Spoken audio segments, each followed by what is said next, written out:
Welcome to the C Word, the Conservators podcast. Today is our Christmas special. I'm Jenny Mathiasson, an Objects Conservator based in Carmarthenshire. And I'm Kloe Rumsey, an Objects Conservator based in Manchester. Oh, welcome to the show, everyone. Merry seasonals, everyone. Ho, ho, ho. Ho, ho, ho. Here we are again, and it is the tail end of 2022. And yes, I've failed completely to wear anything that's festive. Same. I'm wearing a green jumper, which is, festive. I mean, vaguely a Christmas colour, I suppose. I'm drinking a giant glass of milk, so maybe I am secretly Santa Claus. Possibly. Not so secretly. Well, judging by the amount of parcels that Royal Mail had to pick up from my house today, I am quite possibly Santa Claus, actually. Yes, excellent. We have a special guest host with us as well. Hello, my name's Sarah Turner. I'm a bit of an imposter. I'm not a conservator. I'm a collections specialist, collections manager, whatever term you would like to use. And I'm based in Hertfordshire. Welcome. Very nice to have you here. Festive welcome. Thank you. Oh my God, what is happening to Kloe? Sorry. The cat has joined us as a special guest host as well. This is Cuthbert. Cuthbert. Hi, babe. This does happen sometimes. We do have animal takeovers. Yep. Excellent. Yeah. Back on track. Welcome to the show. Sarah. Yes. Love it. Excellent. This is going to be seamless to edit later. Sorry. Sarah. You've been telling us like that you just switched job. How exciting. Yes, I have just finished working at Canterbury Cathedral as their collections manager. I was there for just over 7 years as part of a very big project, a National Lottery Heritage Fund project. So yes, I'm just starting in my new job at the House of Parliament. So big change. Congratulations. Thank you very much. Well done. So that's where I am.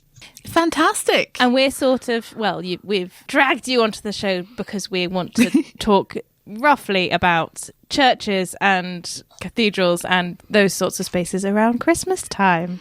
Obviously, churches and places of worship are in use year round, but especially heavily around Christmas, I would imagine, because then even maybe places that aren't as frequently used throughout the year would really sort of come to life in that they will be used for choirs and Christmas services and like all sorts of stuff like that. And that's the thing that really interests me, is that even if you're maybe not like a church goer or something like that, you might in fact visit these places during the festive season for one reason or another. And I think that's the really interesting bit, is that it's sort of these spaces really become these places that people really flock to.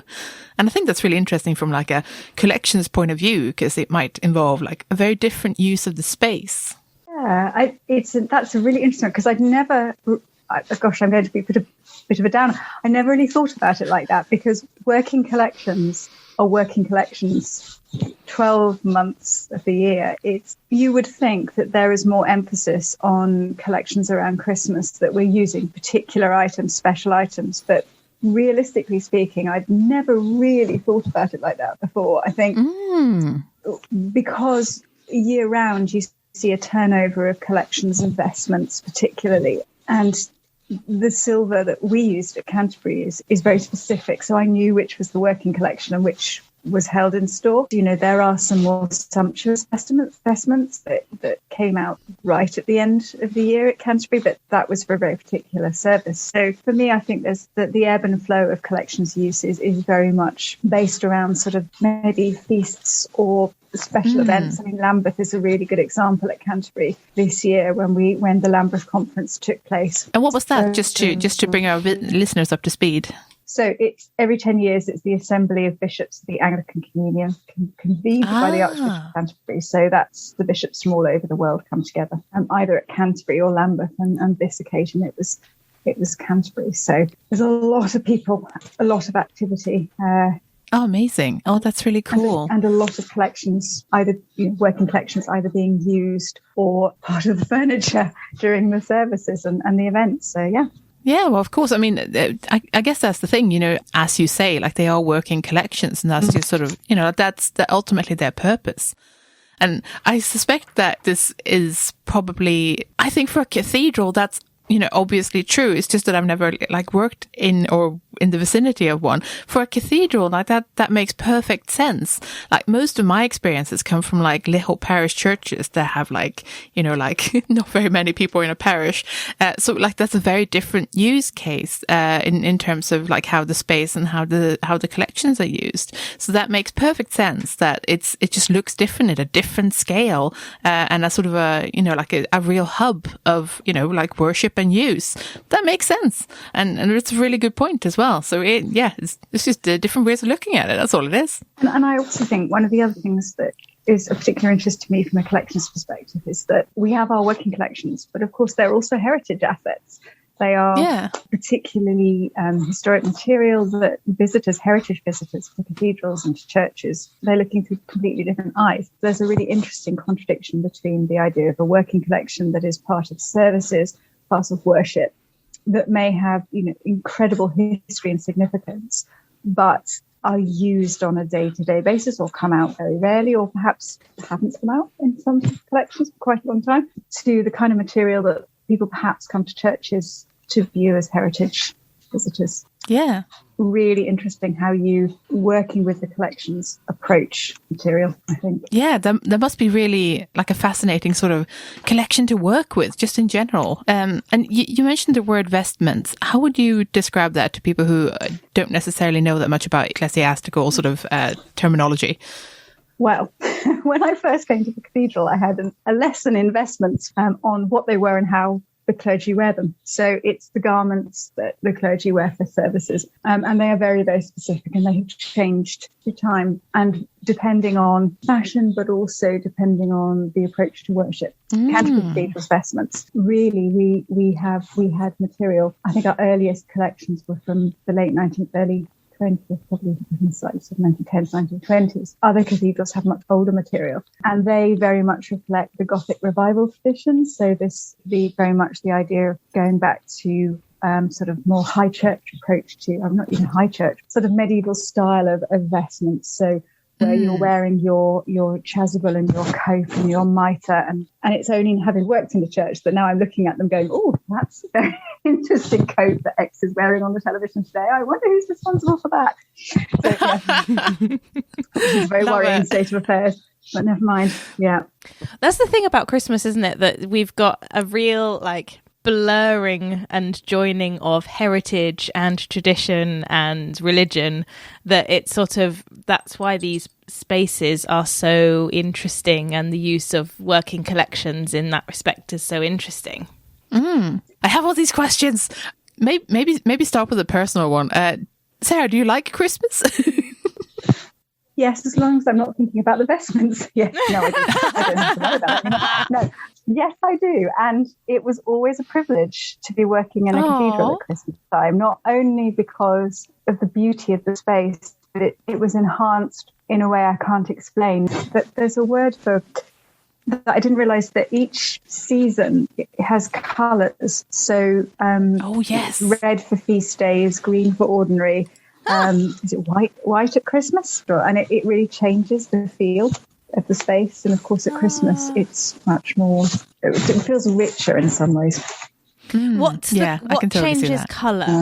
It's the colours of the vestments and stuff like Yeah, that. the vestments and the ornamentals. I think they're called liturgical colours. That's the word. Yeah, it changes the feel of the space. It's really interesting like that. Vestments and altar cloths and textiles get a lot of wear and tear and use in cathedrals and churches. So there is just the general wear and tear, as anyone would have with clothes that they wear on a regular basis. Kloe, what are you up to this time? It's called 5 questions. No, it's not. It's called 5 things. And one of us gives another of us a topic. Okay. And then in 15 seconds, that person has to come up with 5 things relating to that. As an example, we won't do adhesive because, we're not all conservators, and people listening might be like, great, thank you for saying poxy 5 times in different ways. But if I was to say, or you were to say to me, 5 things adhesives go, I would say paraloid, Lascaux, Fenori, that's 3, epoxy, and cellulose nitrate. right? Okay. And then that would be my Yes, 5 okay. things. So Gotcha. perhaps we can say to Sarah, for example, if you're up for it, Sarah. Oh, I'm nervous, but go on. Well, how about on the topic we were just discussing, 5 things, vestments, go. Harsh. My brain's gone blank. That's the point, apparently. Silk, embroidery, stitches, repairs. One more. One more. You can do it. One more. Do. Itchy fabric. Oh, well done. There you go. Sarah, now you have to do it to one of us, I think.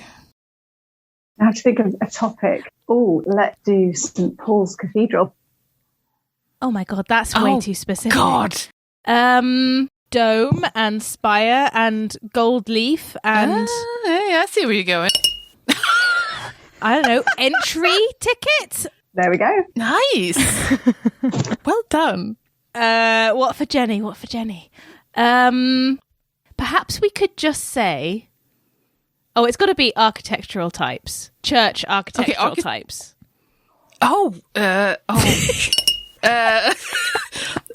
What, like architectural styles? I want clarification, right? Okay. I'm going to say architectural styles, and I'm referencing your specialism in standing architecture, in standing heritage. Oh no, this means I have to remember this. Who's counting? Is anyone doing the counting? I will count. Now go. Romanesque. Yay. Gothic. Yes. Renaissance. Byzantine. Modern must be one. That was modern 5, I counts. think. Come on. What does modern even mean? It went really well. This is a good game, though. Well done. Thank you. Should we do one more each? Yeah, I was going to say, if we could do one more round, because now I feel like we understand the concepts. I think that's okay. God, now I'm think of other examples. Ooh, Sarah. Areas within a church or cathedral. Ooh. Oh. Now you're putting down cloisters, nave, crypt, chapel. One more. Transept. There you go. Transept, yeah. Oh, excellent. that's well really done. good. Okay, we have to think of one for Kloe sure. now. That's churchy. I could probably do famous churches if I had to, but now my brain's going to go blank. If you had to. I love it. Notre Dame. Go. What? Why not? It's a famous one. You could do St. Paul's. You could definitely do Notre Dame. Go. Okay. I was hoping to name all my favourite churches in the UK. That's going to be Jenny's next one. Okay, Notre Dame. Oh. Okay. Stained glass. Sung mass. Epic fire. Yeah. Entry fee again, probably. Yeah. I want to go for something nicer. I said stained glass already. Am I out of time? I'm out of time. You are so out of time. Little candles that you have to buy in order to light. I don't know that I count that because that was such a panic last minute thing of like you've already run out of time. Yeah, guess who's been in any church or cathedral in Europe ever? You know, though, you're better than me because the first thing that popped into my head was Quasimodo and Esmeralda. Well, I did think that as well. And I was like, I don't even know how to summarize that, Disney. That would definitely count, though, because like that's famous and not just Disney. It was a book. I know, but like you get the image of the characters, right? I don't think I've ever seen it. No, but they're there. You can imagine them. Oh yeah, they're there. Yeah. Did you just say you've never seen Hunchback of Notre Dame? Is that what just happened? Yeah. What? What? I'm not very good at my Disney films. Okay. Oh my god! I don't know how. It's my favourite one. What? I can't believe this. Look, I've seen all of the director's cuts of all of the Alien films and everything like that. Okay, do not come at me with Disney. Oh man, I am outraged. Okay, we're going to have a film night apparently. Is there singing? I don't do musicals. It's not a musical, but of course every Disney film has songs. Gosh. You know the format. Yeah. You're not going to get out of this so easily. Famous churches in the UK, go. What? Oh, they have to be famous? Well, no, they just have to be ones you visited. But we have to know what you're talking about. It can't be like my local down Carmarthen. You know? Oh, I see. Yeah, okay. Okay, no copying out. Gotcha. In that case, I'm having St. Paul's and I'm having Canterbury Cathedral. But then I'm probably out of famous ones because then it's probably all piddly ones. Oh, sorry, I didn't mean that. I mean lovely little ones. Oh man, I don't do famous ones. Oh my god, I'm blanking so hard. This is not You could good. just name big cities in the UK. Pretty much. What if they don't have cathedrals? That's just embarrassing, I say isn't churches it? or cathedrals. That's true, but you can't just go church of. Usually they're a saint of. I've definitely failed this because now I'm just arguing details. Sarah, how about you? York Minster. Yeah. Exeter Cathedral. Durham Cathedral. Yes, my favourite. I'm on the cathedral trail. Yeah, that's fine. Yeah. York Minster. Did I say York? You said York. You did say York, yes. York's so good, I said it twice. Durham's definitely the best. There's something about Durham. Beautiful. Is St David's a cathedral or a church? Because that's definitely my favourite little one. Cathedral, yeah. Salisbury is my least favourite overrated one. Oh, spicy. Yeah, it's like crazy austere. Oh, like Blade Runner does religion, you know? I like the ones that are like hewn into like the mountain or something that's underwater or like... I like weird ones when they've really gone for a theme or like they're really like, this is what we're going to do. I like that. What are your thoughts on this, Sarah? Do you have a favourite cathedral apart from York? Possibly comment. No. You're allowed to comment, aren't you? Or do you have to say Canterbury? Just because of the architectural style, it has got to be Durham, but I don't know it as well as Canterbury. Oh, so, Durham is... I went to Durham University. Durham is my favourite cathedral. Oh, I have 5 things for both of you to work together as a team. And I present this as an idea because I don't know enough about it. And I'm going to say groups of people in history that have f***ed up the inside of churches or the outside of churches. Vikings? You always just say burnt that. them down. I do. It's because it's true. Then we have to go with the Victorians. Yeah. Then they have to make the list. yeah. Those Puritans. Yeah, okay. Puritans. That's number 3. The Normans weren't that nice to some of them. Groups of people. How about the monks? What did they do? Mean? Well, I'm not saying they did bad things, but change is as good as the rest, isn't it? Oh, I suppose, yes. I okay. like that. Yeah, okay. Yeah. Take it. Yeah. Take it. It's definitely part of the history of the place. And depending on your taste, you could say they were either improving or not, depending on how you feel about it. Excellent. I like it. I think that's 5. I think that's 5. Well done. Nice one, guys. Excellent. Yep. Thank you very much, Kloe. You're very welcome. As a treat, have another... what was it you were eating again? Quality Street. I'm going for an orange Quality one Street. now. The fruit ones are my favourites. Radical. I can't share a box of these with somebody else who likes the fruit ones because I'm so used to having all of them myself. What's in the fruit ones? You have had these before, obviously right? fruit, Haven't you? I'm going to be honest with you. I'm confused by UK chocolate boxes because they're all just like strange varieties in colourful wrappers, and I don't understand. This is Quality Street, made in Halifax, which is a mere... Quality Street is the purple one, I know. Yeah.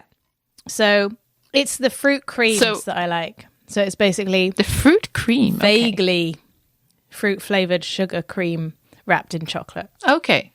I feel like I would do the coconut eclair personally. I like coconut. Shall I have a coconut eclair now and describe it to you?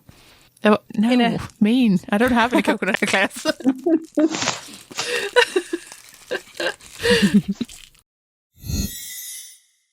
We do usually do some annual predictions, it has to be said. Should I perhaps tell Sarah what our previous year's predictions were? So we each chose to do 1 or 2. I was the only one greedy enough to do 2, and I think that definitely did bite me in the butt. So our previous year's predictions were, our guest host said to not take for granted seeing friends and family. And Chloe's one was more people and community groups will seek advice, work and funding for conservation.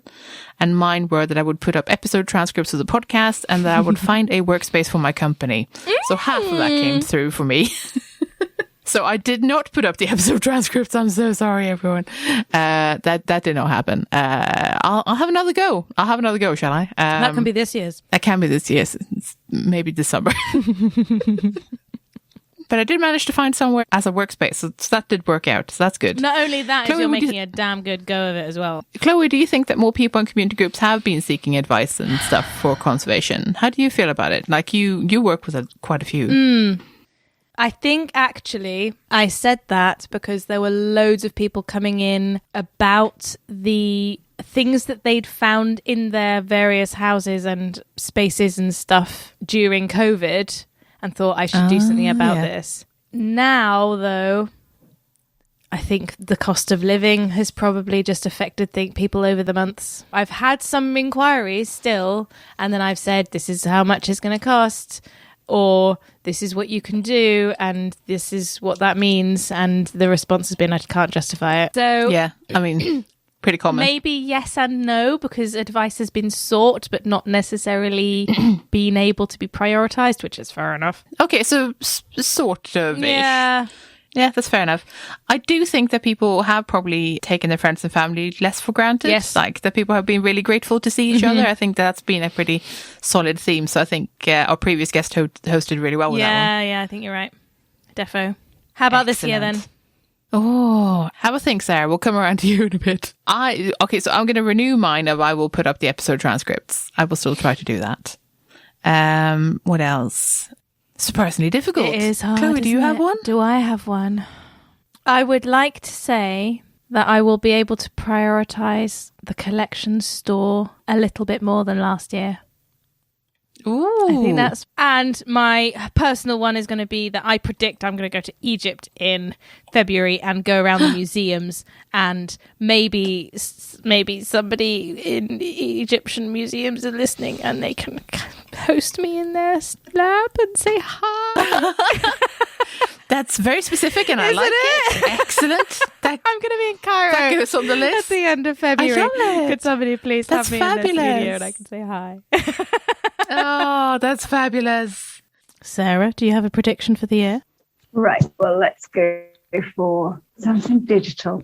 I think we're seeing a continued growth of really innovative and creative ways that digital is used to explore collection. How about that? Ooh, I like that one. It's quite general, so I can't be wrong. See, that's the trick, isn't it? That's how to win this. Yeah, exactly. Exactly. That's pretty good going. I like it. So aside from episode transcripts, I predict... No, I don't want to predict a bleak one. That's the thing. So I want to keep it happy. You can predict a bleak one. No. Given that, how about you have a positive one and a bleak one? That's realistic. That's too many. I think we'll see fewer conservation students because I don't think people will afford to go to uni. Oh, man. So that's a bleak one. Yeah. And then a happy one. I think museums will become more well embedded in their communities as they become places that people can go when they're cold and sad. There's somewhere to go for hope. Museums are going to become warm banks, is what you're saying. I mean, that's already happening, but yeah. I have just been handed bacon, Brussels sprouts, caramelized carrots, and what I believe, oh my God, are mini hash browns. I predict that there's going to be more movement in museums to use passive environmental controls to that's a nice one. Have to manage their environmental systems. I like Partly for cost reasons, but also for sustainability reasons. Yeah. I think that's going to happen. Yeah, I like it. Because what else to lose now? Like if you're a museum and you're struggling to keep the heating on, turn it off, see what happens, you know? I know it's more complicated than that, don't come at me. But I was going to say, So, Beth and I, at our work Christmas party, were chatting about this episode and about working in a cathedral or a church. And then she reminded me that she used to work at So I used to be a premises assistant, aka caretaker, at Westminster Chapel, which is in London, and it's a 19th century church in central London. So that kind of covered a whole host of responsibilities, and I knew I wanted to be a conservator, but that definitely wasn't my job there. But you were pre-conservation at this point. I was pre-conservation, but conservation interested, so I was enthusiastic, but without necessarily the right knowledge to back me up. Yeah. So, central London, pretty busy. At Christmas time, what was it like at Christmas time? It was beautiful. We have a big candlelit carol service, which was our biggest event of the year, so that was kind of 600 people or so, I think, at our height. So managing really old boiler systems and lots of people, some of whom know it's always cold and some of whom are shocked if it's cold. So it would be turn the heating system on at least 24 hours in advance, kind of a... Oh, wow, to heat the whole building up. Yeah. And then if it's too hot because you have no control, then let's open all the windows. But did you have lots of events, or was it just big single events and then more footfall? We had lots of events, lots of smaller things. So they've had a whole refit now, so it looks a bit different than it did when I was working there. So the event space you can see in and things like that, it's all very shiny and lovely. But at the time, it was kind of lots of smaller events, and then every now and then we'd get hired for a big thing. So the rooms were available to hire and still are. And so you were adjusting around different people's needs in different parts of the building, I guess. And it was all a heritage building, was it? What was it like managing Christmas around heritage specific and all the extra requirements for that? It was a challenge because it was very much people first, as it should be for the things that were the worry. So it was things like candlelit carols, how do we keep a whole table of candles away from small children, and things like that. And obviously with a big community, different people have different things they want out of that space in that time and things that you expect. So it's nice to have big traditions and big events. Did a lot of catering and things like that, which managing that around, moving around an old building is always interesting, and people flow and things like that. So it was mostly the people that was the challenge, the people and the heating. And you mentioned last night that the windows were not very new either. No, so the chapel's actually listed because it was bombed during the war, and the tower, all the windows in the front tower and in one side of the building were broken in the bomb damage, and were all replaced after that. So yeah, there's a lot of leaky pollution situation. I'd say whilst I was there as well, we moved all of the archives because I was super keen, and those had been stored in the boiler rooms. There were various issues with paper and documentation, the oldest of which was kept in the boiler room, so obviously I was worried about that every time we had to leave the boilers on for days at a time for big events. So there was all of those fun side issues related to extra soiling. So, and now you're a conservator, bright and shiny, pretty new still. Yeah. How do you feel about when you look back and think about those big events and the candlelit carols and things like that? What does your conservation senses, what do they tell you? How do you feel about that now? I try not to be kept up at night by it. No, I think it was a great example of people trying to do the best they can with the resources available. And I think the changes they've made are really good. The archive is no longer in the boiler room. I worry that in my enthusiasm I moved it all into an attic, and that's maybe no better, but that's a whole other kettle of fish. At least it's all in one place. And yeah, I think it was nice in that time period to be able to remind people of the importance of the building and its heritage, and I think that's been carried through in the building works.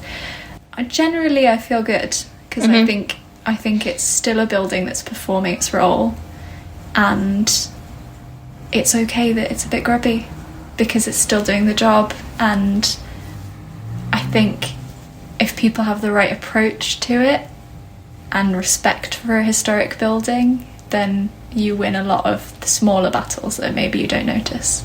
Performing its role. I like that. That's lovely. Good active life. Yeah. Definitely that.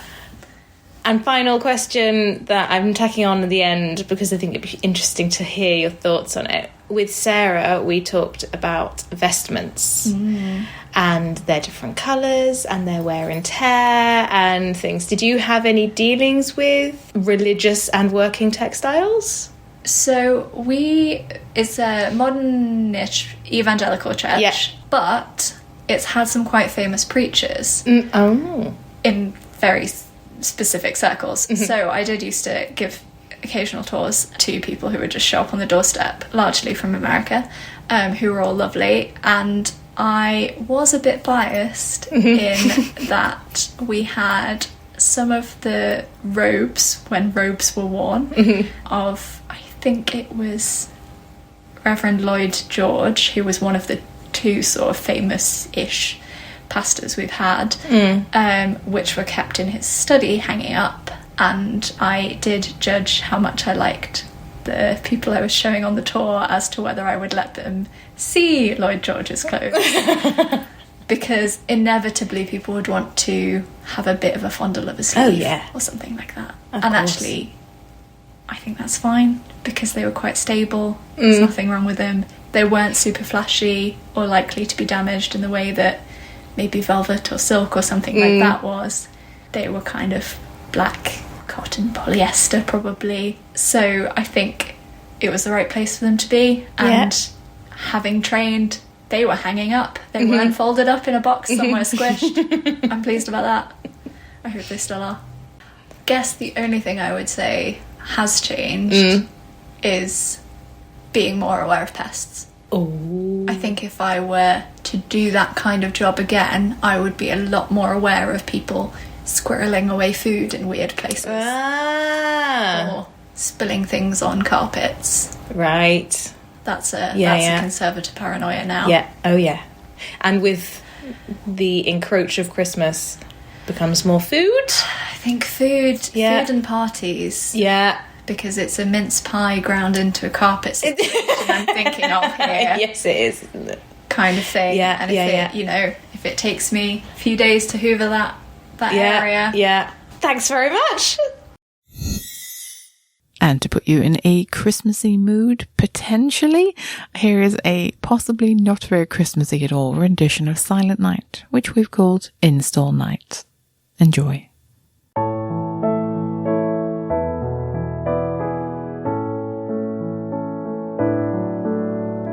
Install night, loans done right, objects in crates, snug and tight, weatherproof, padded with plastizote foam, labeled sections in temporary homes.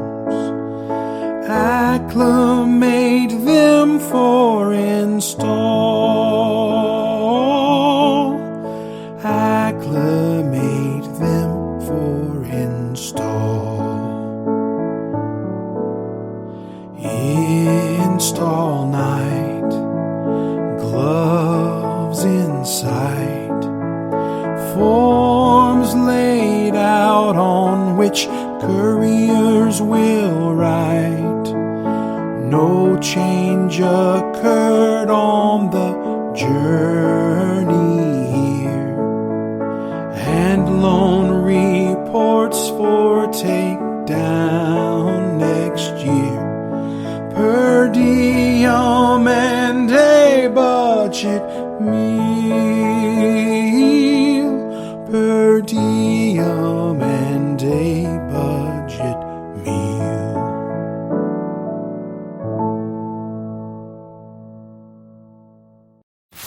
Today I'm reviewing National Treasures, Saving the Nation's Art in World War II by Caroline Shenton.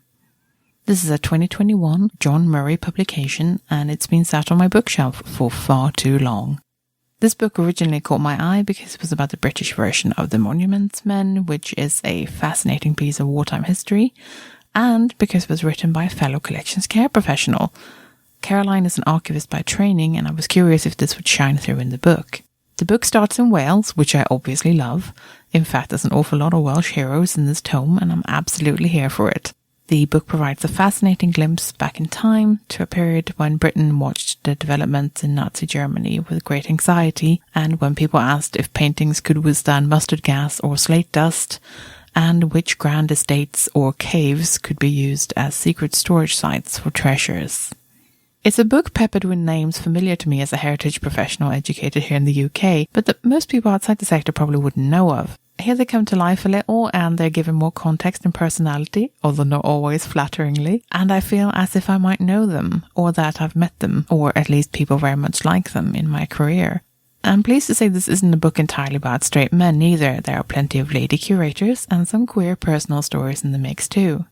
As a conservator, I especially relished the stories about how things were packed and the practicalities of the triage and planning involved. Many of the things mentioned in these chapters are things I still preach today when I teach emergency preparedness, so it feels very familiar. There are accounts of petty bickering between institutions that I could well see happening even today, but there are also more sinister undercurrents of misinformation from the enemy. Circling back to conservation again, I love reading about how tapestries were sprinkled with naphthalene and crushed peppercorns to ward off pests, as they were rolled up for indefinite storage, amongst other gems of that nature, so it's definitely a fun read as a collections care professional. This is an incredibly well-researched book that makes for captivating reading, and I really recommend it as a last-minute Christmas gift, or as some New Year's reading for yourself, and to anyone who enjoys non-fiction, wartime history, true stories, and of course collections care. It is heart-wrenching at times, as we conservators want to preserve things, and this book puts into perspective just how much is lost during war, the gaps that can never be filled, and the stories that are definitely lost to time. But it's also a heartening read about bravery, flexibility, our favourite keyword, and people doing good in the face of danger. Although the British Museum being likened to a burning Christmas pudding is definitely not for the faint of heart. This book has 319 pages in its hardback version, though a big chunk of that is reference stuff like notes, bibliography and a proper index. There's a section of black and white plates in the middle of the book showing some of the people involved and the ways things were stored in tube tunnels and secret stores, and these are actually a fabulous addition that I really appreciated. And finally, you can get this book from any good bookseller for about £10 to £20, depending on whether you go for the hardback or paperback version.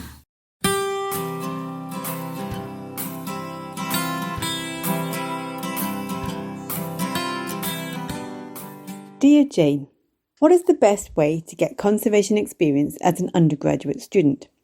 I'm 18 and it is, in fact, my burning desire to become an art conservator.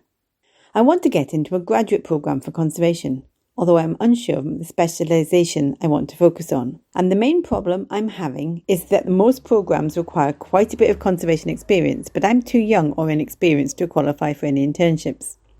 I've thought of reaching out to private conservators and some public museums about internship or apprenticeship programmes, but I'm not really sure how to phrase my plight, or if that is something anyone in the field would allow. Do you have any tips on how to break into the conservation scene, or how to ask for internships that don't exist?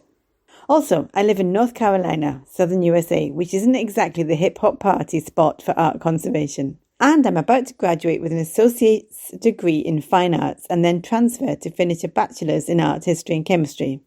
I'll be a junior in the fall. Thank you for your time, Anna. Dear Anna, thank you for your question and many apologies for how long it's taken me to reply. I have started a couple of times, but life gets in the way sometimes. So sorry about that. I have asked a few people in the States with more experience of applying in the States than I have and looked around. And the message seems to be that programs are now softening on their internship requirements. So some of them are saying that it's not required pre-program internships. And some of them are broadening their definition of what you can count. So the first thing to do is probably, as you say, to sort of seek an internship of your own making, is to conceive of that quite broadly. So if there's any opportunity in an historic context or setting, the general feeling from my network seems to be that any sort of heritage or museum experience will help strengthen your case. It sort of means that you understand the sector, the priorities, the resources, the issues that are going on. So even if you don't start off in a particularly conservation or even a collections care role to start with, if you can get involved, then you might be able to offer to do some documentation or help out here and there and build that experience profile.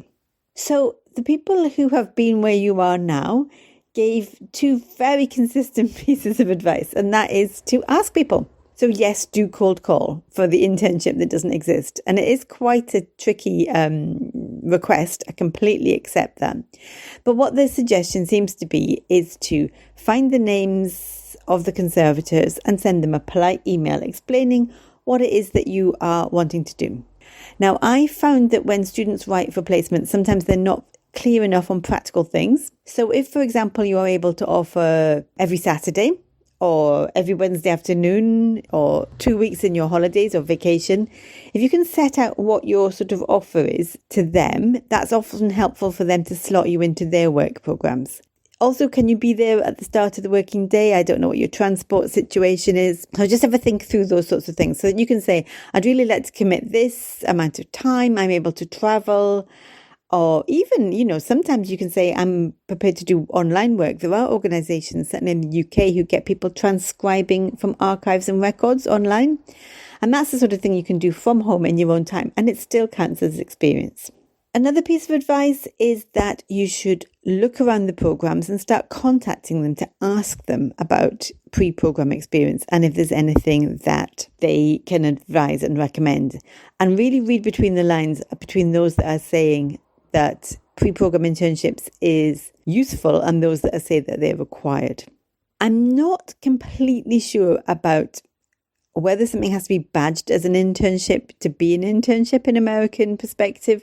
So maybe some of Kloe and Jenny's wonderful listeners can give some more feedback on this. But certainly in the UK, if you were applying, it doesn't have to be a formal internship for it to be counted as pre-program experience. And while I'm on the subject of the UK and Europe, you will find that many of the courses do not require any pre-program experience.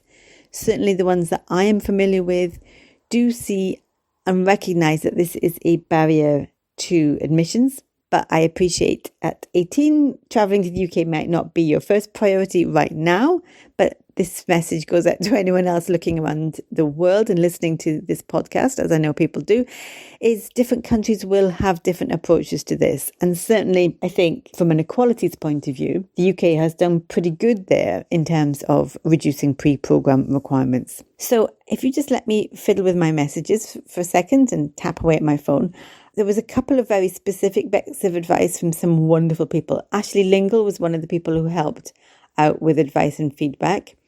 And Ashley was also wondering whether you could actually get some thrift store material and start to do some sort of basic cleaning and things like that, just to sort of, or refitting. So I think in the UK that wouldn't play so well, but I think maybe in the States it might. But what I do like when I'm seeing admissions, sorry to give my identity away here, is I really like to see people who've got experience of skills. So, if you had making skills, I've seen people who, do paperwork, craft work, beadwork, making clothes. Oh, there's so many things. All those sort of craft felting, I've seen felting, all those sort of skills that you show you have that fine motor skill and eye for detail, they're all helpful. So if there is any, say a repair cafe, is that something you have? Again, I'm so sorry, I don't know enough about America. Do you have repair cafes in the States where people gather together and fix things in their community? Because that would be wonderful as well. That would be good experience. So Ashley was really encouraging you to throw an incredibly wide net. Now, then the other thing is I spoke to Michelle Crepo and she's actually given me her email address for Jenny to pass to you. And she's given some incredibly useful feedback.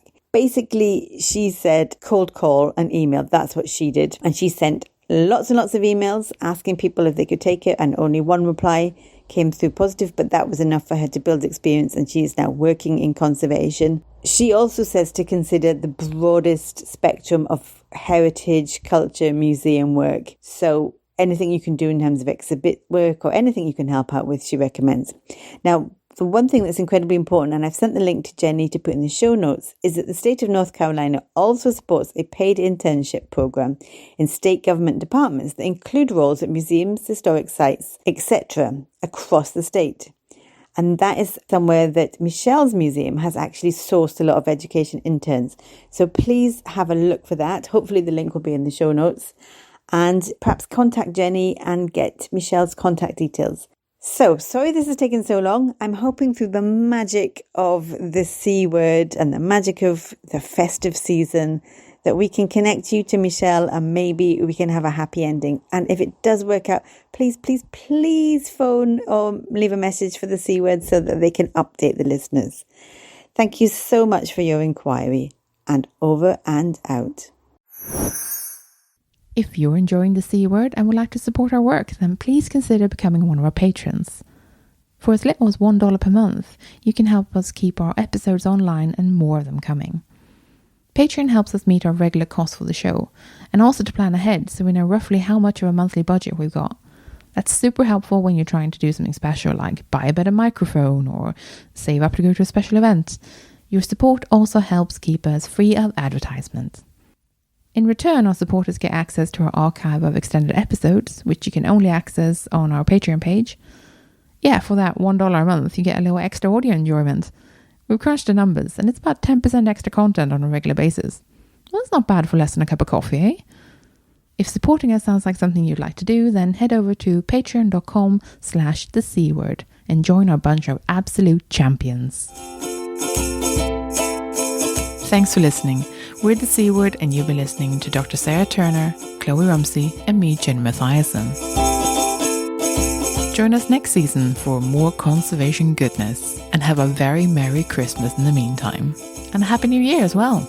May it be acid-free. In between seasons, you can check out our website at thecword.show, tweet us at the C Word Podcast, or simply email us on thecwordpodcast@gmail.com. The intro and outro music is Spring by Didi Music, used on a Creative Commons Attribution license and slightly altered for the season. Additional music and sound effects by Callum Robertson and Audio Jungle. And this has been a Wooden Dice production. Well, I'm just going to pour myself a sherry whilst we work on our internet. Oh, and yes, it is do traditional to make the noise. That's an excellent and pleasing noise. Is there a nice glug as well? I think so, but I don't know if it came out. I am sitting in front of an entire tin of Quality Street as well. Very nice.